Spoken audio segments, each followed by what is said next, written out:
What is going on, guys? Welcome back to the channel, and today we're going to be doing another map guide, this time focusing on CRAIT, which is by far the most requested map in the comments section of my other map guides. Today we're going to be looking at the defending side, which is of course the resistance, and then in the next week or so I'll be putting up an attacking guide for the map as well. Now before I get stuck into the guide, if you guys have any particular maps you'd like to see me cover first, then make sure to let me know down in the comments section. As of right now I'm not 100% sure on which map I'm going to do next, so make sure to let me know down below and hopefully I can cover the most requested map next.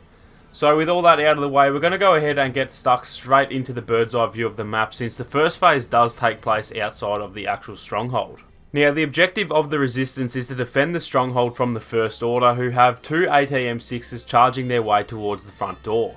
The ATM-6s move on tracks as shown by these dotted lines, and as they progress further forwards, the enemies will reach checkpoints along the way, meaning you and your team will slowly get pushed back towards the stronghold. If they do manage to get the walkers all the way to the end of the third checkpoint, then they'll be on to the second phase of the map, which takes place inside, so to stop them from making it that far, you'll need to deal as much damage to the walkers as possible by using the ion disruptors scattered throughout the map. Now, as you can see on screen, there are heaps of cave systems underneath the salt flats, and this is where you'll find the majority of the ion disruptors. There are a few in the trenches above as well, but the ones underground are the easiest to use because you can see here that you can actually fire them off without even having to pop your head out from the cave. You can do the same thing once you've fired off the shot as well. Just stay in the same area and fire your blaster at the walkers to deal as much damage as you can, but just make sure to keep an eye on any entrances too, because there's always the chance of an enemy popping in to say hi. Now, my recommendation for classes on this map is definitely to play as the specialist whenever possible. Obviously the map is really wide open above ground, and even the cave system has some really long lines of sight as well.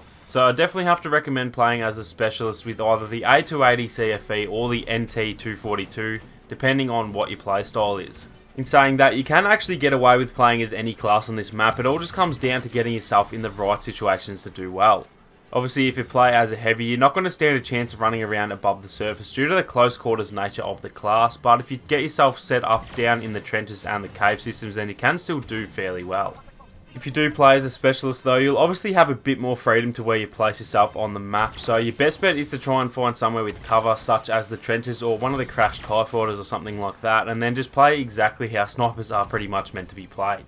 Now, another awesome tactic for this first phase, which a lot of newer players might not really know about, is to play as a speeder to deal some extra damage to the walkers. These things are pretty hard to drive, and I do often struggle to kill regular troopers with them, but when it comes to damaging the walkers, this is easily the fastest and most reliable way to do so. Similar to how I'd recommend playing as a starfighter on any other map, with the speeders you just want to do strafe runs over and over, and try and deal as much damage to the walkers as possible. If you and the rest of your teammates are fairly well coordinated, you can actually win in this first phase fairly quickly. So long as people are continuously firing off the ion disruptors, you can often take out both walkers within 3 or 4 minutes. Now this is definitely easier said than done, as all it takes is one good TIE pilot to render you pretty much useless, but it's definitely worth giving this a shot, especially since the speeders only cost around 200 battle points. They are also fairly hard to aim properly, but once you've had enough practice with these bad boys, you can just about be unstoppable, so long as the rest of your team is playing the objective. Now, as I mentioned earlier, if you do manage to get pushed all the way back, then you'll be onto the second phase of the map, and this one takes place just inside the door of the stronghold. There's a single capture point for you to defend, which is centered around this pillar that you can see on screen, and your only real goal for this phase is to try and stop the enemies from getting onto the capture point. Again, when it comes to classes in this phase, you really can do well with every single class in the game, so I'd recommend just going with whichever class you feel the most comfortable using.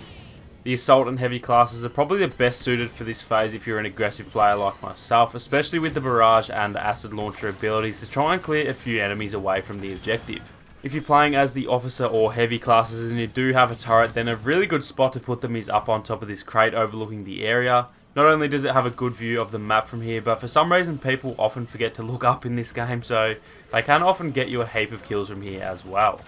This isn't actually too bad of a spot to stay in either, because like I said, people do often forget to look up, and even if you do start taking some shots, then all you need to do is roll backwards and you'll fall over the back towards safety, at which point you can then recover some health and move to a different area. Now, as for some of the best heroes to use on this map, Leia is definitely the first one that comes to mind, as she's pretty much perfectly suited to this kind of map. The long lines of sight are perfect for her alternate fire mode, and then she does also have the shield ability that's perfect for helping your teammates defend the objective. Han and Finn are also really well suited for this map. Their blasters are perfect because of the high damage and range, but just make sure to not play too aggressively though, because the enemies can come from pretty much any direction. As for Leia though, her faster fire rate and health regen abilities mean you can generally play a little more aggressive with her, so I usually like to push up towards the entrance and try and take out as many enemies as I can before they can even get a chance to get close to the objective. The other good thing about using Leia is that you can be absolutely dominant in any close quarters area, so I actually like to try and head down into the caves from time to time and then use my rapid fire ability to try and take out any unsuspecting enemies that are trying to be a little bit sneaky. If you do decide to do this though, make sure not to stay down there for a long period of time, because as soon as a few enemies catch on, then it can end up in a quick death. And not only that, but while you're down there, the enemies above ground can get set up on the objective fairly quickly, so I'd only recommend going down there for maybe 30 seconds at a time. Now, if you do manage to get pushed back from this objective, then you'll be onto the third and final phase of the map, and this one is actually fairly unique from most other phases of Galactic Assault. In this phase, the enemy will need to take out 3 different power consoles, and if they can't manage to take them out before their tickets run out, then you'll end up taking home the win. So your only objective for this phase is to try and stop them from getting close enough to the consoles. Rather than actually planting a bomb like most other objectives in Galactic Assault, they'll actually be able to damage the consoles with their blasters, so your main priority is to try and keep the consoles out of their line of sight by keeping them pushed back as far as you possibly can. Now, there are obviously 3 different flanks for the enemies to push in through. There's the main entrance in the middle, and then there's a tunnel system on each side of that as well, so it's really up to you which area you decide to defend. I usually tend to pick one side to defend and then move over towards the main entrance every now and then just to make sure it's being defended as well, and then head back to where I originally was once I know it's being looked after. For this phase, I'd really have to recommend using the heavy class. Their blasters and abilities are so well suited for this last phase, and they're definitely the best class to use for this section. However, just like I mentioned for the other phases, you can still do really well with any class, so if you're not a fan of the heavy, then just choose your most comfortable class. If you do decide to go with the heavy, then your best bet really is just to use your abilities as often as you possibly can. The sentry is absolutely dominant on this map, and that combined with the ion turret or the barrage ability is probably the most useful setup for this section of the map. Once you've held the enemies at bay a little bit, I'd definitely recommend trying to push up a little bit to try and take control of some of the choke points, because like I said, the enemies can take out the consoles without even needing to be close to them, so the further you push them back, the more likely you are to come home with the win. So that is going to be it for our crate defending guide, guys. Hopefully some of these tips helped you out, and if they did, then make sure to leave a like down below to help support the channel.